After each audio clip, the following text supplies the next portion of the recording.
Joining us now is Raging Capital Ventures founder Bill Martin, who, by the way, predicted the fall of SVB last year. Bill, great to have you here on the show. Thank you. What was your take on, I don't want to say the excuses, the reasons behind the New York Community Bancorp's poorly received earnings?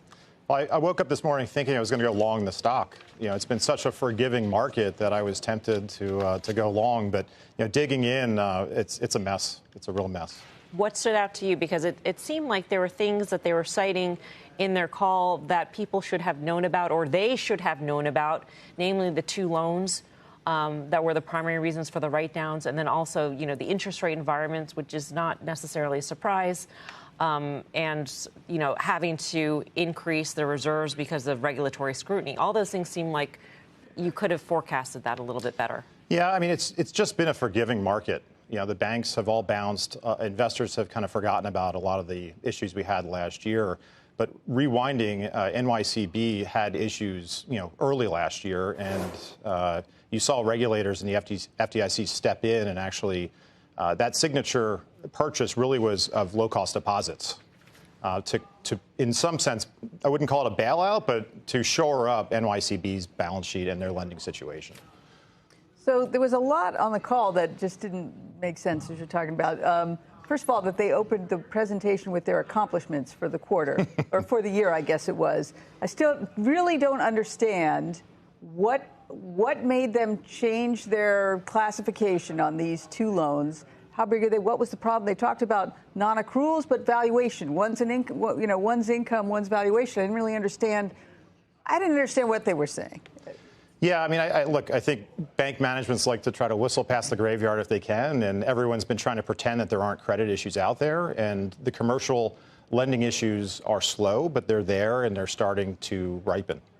All right, so this seems to be New York Community Bank specific. Let's just play that for a second. But he's not nodding his head yes, by the way. He's just sort of listening to the question. But, Sheila Bair's been on the show. She's been concerned for quite some time.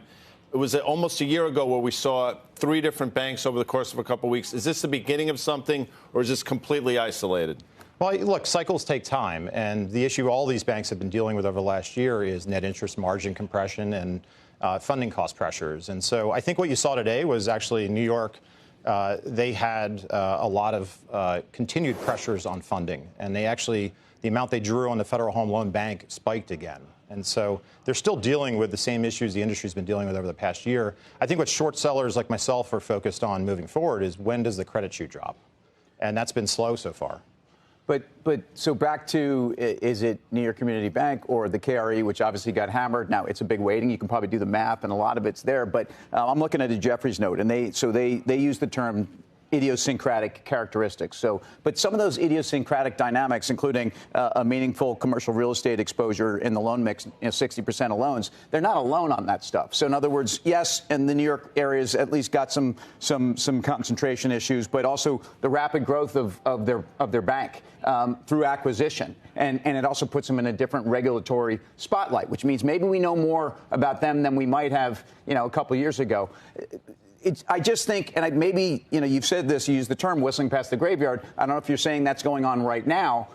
It's been a period where we've kind of forgotten about SVB. And we've kind of forgotten because at least the capital flight in the form of deposits doesn't seem to be as big of an issue. But the credit dynamics, which is what really I think we should have been worried about all along. Yeah.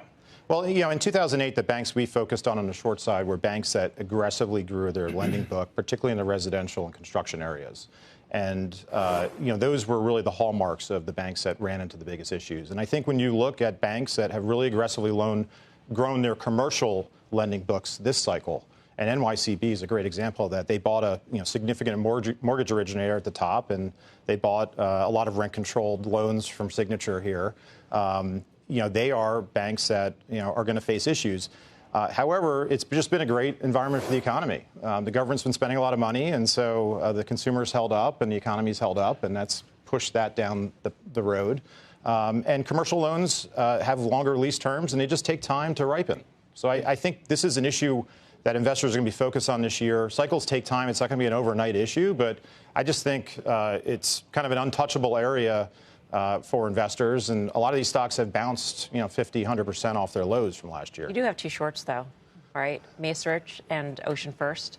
Yeah. So this is all around the thesis that the credit cycle takes long, but you may see the shoes drop in these examples. Yeah, well, Macerich is a REIT, a very highly levered REIT, and it's had issues, and it's up 60% in the last 3-4 months because people view the environment as being more favorable from a Fed policy perspective. But they've got a lot of wood to chop, a lot of issues. Ocean First falls into more of an NYCB type bank.